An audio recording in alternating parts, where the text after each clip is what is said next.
กไม่รู้จะลงได้หรือเปล่า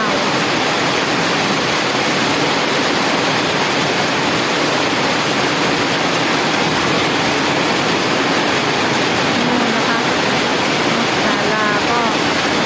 ได้มาถึงที่นาลุงพลแล้ว แต่ก็ต้องรอเพราะว่าฝนมันตกมันเฉอะแฉะไม่แน่ใจว่าจะลงได้หรือเปล่า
ถ่ายใกล้ๆไม่ได้นะคะFCเพราะว่าฝนมันตกแล้วก็ไม่มีร่มเนาะนี่ก็เลยเข้าไปใกล้ๆไม่ได้ถ่ายห่างๆอาศัยซูมเอา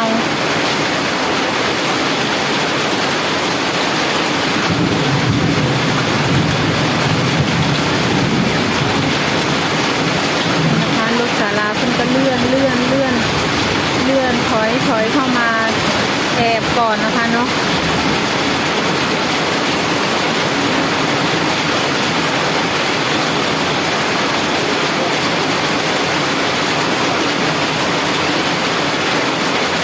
น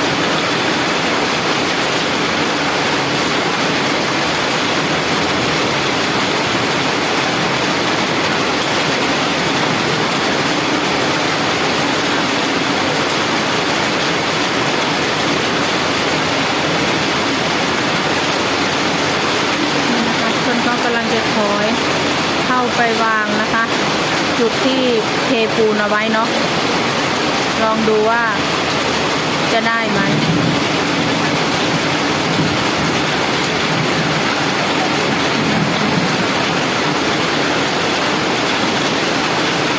เพิ่นก็ถอยเพิ่นจะเอาศาลาลงนะคะเนาะ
หมวดเครื่องบินหรือยัง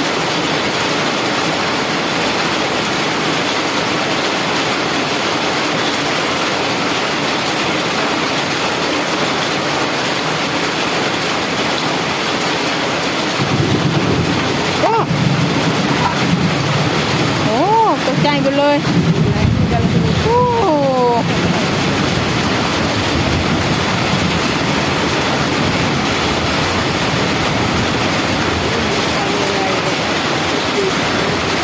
โอ้มีควันอะไรลอยขึ้นมาควันปริศนาเหรอป้าท้ายบ้านควันปริศนาเหรอ